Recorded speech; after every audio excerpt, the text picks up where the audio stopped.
Hello viewers, இன்றைக்கி நம்ம சேனலில் பார்க்க போகிற வீடியோ Redmi 4A. இந்த மாடலில் சார்ஜிங் போர்ட் வந்து டேமேஜில் இருக்குதுன்னு நினைக்கிறேன். சார்ஜிங் கனெக்ட் பண்ணாலும் சார்ஜ் ஏற மாட்டேங்குது.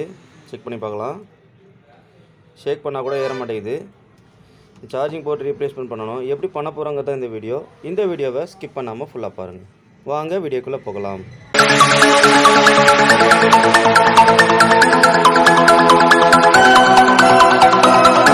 பேக் டோர்லாம் ரிமூவ் பண்ணிவிட்டு சிசி போர்டை மட்டும் தனியாக எடுத்துடலாம். சிசி போர்டை மட்டும் தனியாக எடுத்தாச்சு. சிசி பின்னே வந்து ரொம்ப டேமேஜ் ஆகிருக்கு. லைட்டாக தண்ணி போயிருக்குன்னு நினைக்கிறேன். துரு பிடிச்சி போயிருக்கு. பார்த்தா தெரியும்னு நினைக்கிறேன். வாங்க எப்படி ரீப்ளேஸ் பண்ணுறவங்க தான் பார்க்கலாம்.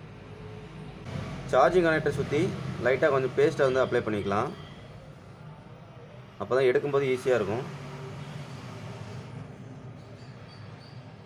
ஏற்கனவே லைட்டாக ஷேக் ஆகுது. இந்த ரெண்டு இடத்துல மட்டும் தான் இந்த சால்ட்ரிங் வந்து லைட்டாக பிடிச்சிட்ருக்கு. லைட்டாக ஹீட் பண்ணால் கூட வந்துடும் நினைக்கிறேன். ஹீட் வந்து 350யும் ஏர் வந்து 5 வச்சுக்கிறேன்.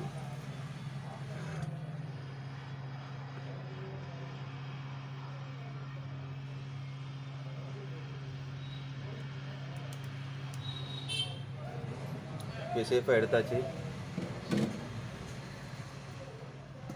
இதை க்ளீன் பண்ணிட்டு எக்ஸ்ட்ரா லெட்ஸ் எல்லாம் எடுத்துடலாம். டீசால்ட்ரிங் விற்க வச்சு பழைய லெட்ஸ் எல்லாம் எடுத்துடலாம்.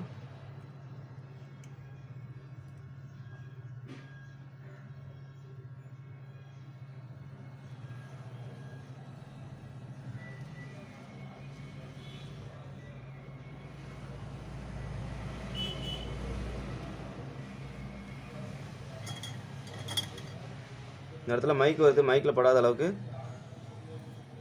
தின்னர் வச்சு க்ளீன் பண்ணிடலாம்.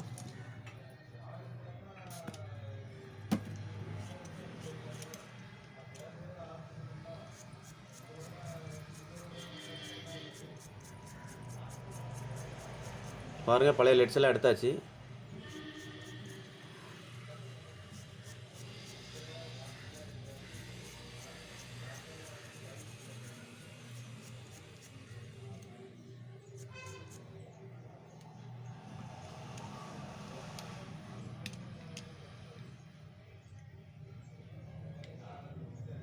ஓகே, இதில் வந்து புது லெட் வந்து அப்ளை பண்ணிடலாம்.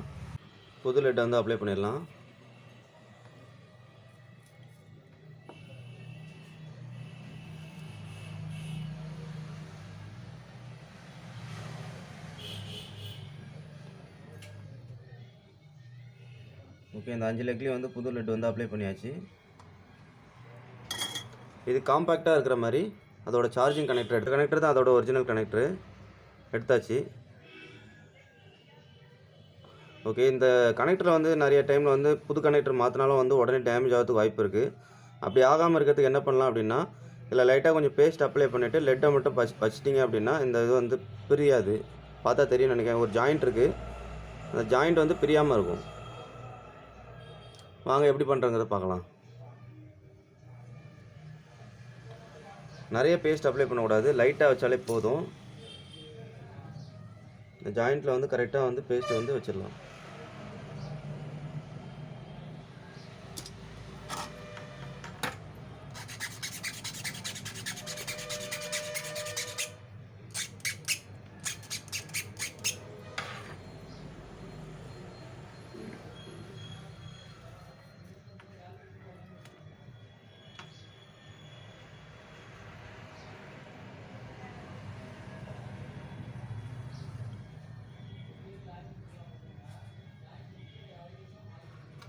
ஜாயிண்ட் பிரியாமல் இருக்கிறதுக்கு கரெக்டாக அந்த இடத்துல வந்து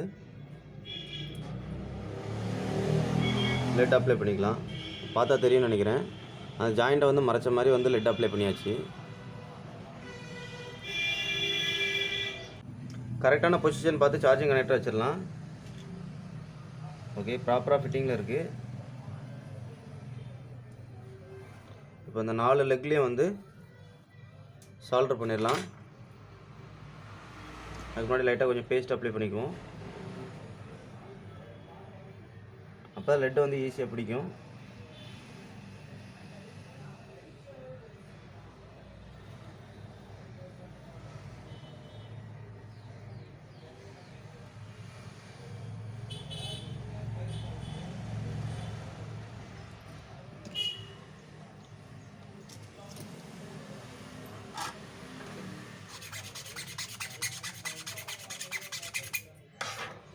கனெக்டர் வந்து ஷேக் ஆகாமல் இருக்கிறதுக்கு லைட்டாக ட்வீசர் வச்சு அமைக்கி பிடிச்சிக்கலாம்.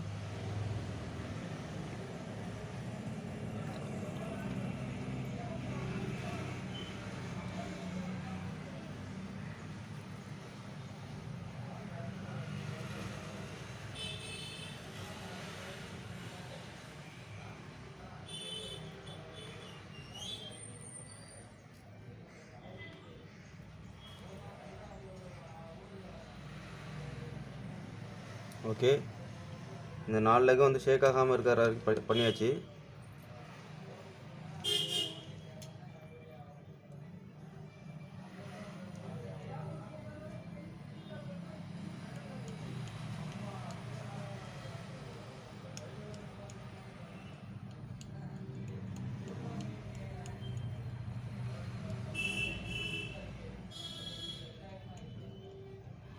ஓகே, இப்போ நம்ம வேல்யூ வந்து செக் பண்ணிடலாம்.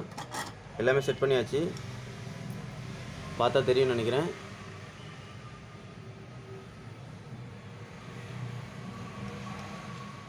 வேல்யூ செக் பண்ணிடலாம். புதுசாக சார்ஜிங் கனெக்டர் மாட்டினதுக்கப்புறமா வந்து சார்ஜரில் கனெக்ட் பண்ணிவிட்டு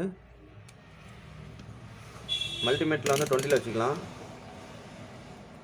இப்போ வோல்ட் செக் பண்ணிடலாம் எவ்வளோ போகுதுன்னு சொல்லிட்டு.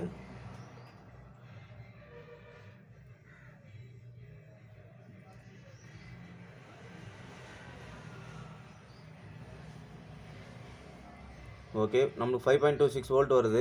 நம்ம வந்து மொபைலில் மாட்டி செக் பண்ணிடலாம்.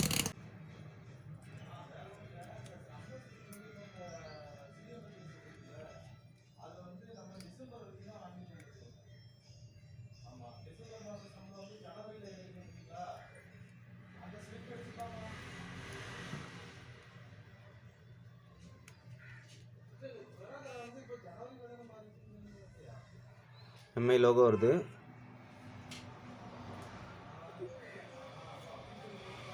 ஓகே, சார்ஜிங் இண்டிகேஷன் காட்ட ஆரம்பிச்சிச்சு. ஓகே ஃப்ரெண்ட்ஸ், உங்களுக்கு இந்த வீடியோ பிடிச்சிருந்துச்சுன்னா நீங்கள் லைக் பண்ணுங்கள், கமெண்ட் பண்ணுங்கள், ஷேர் பண்ணுங்கள். இதேமாதிரி நிறைய வீடியோ பார்க்கணுன்னா நம்மளோட யூடியூப் சேனலை சப்ஸ்கிரைப் பண்ணுங்கள். தேங்க்ஸ் ஃபார் வாட்சிங்.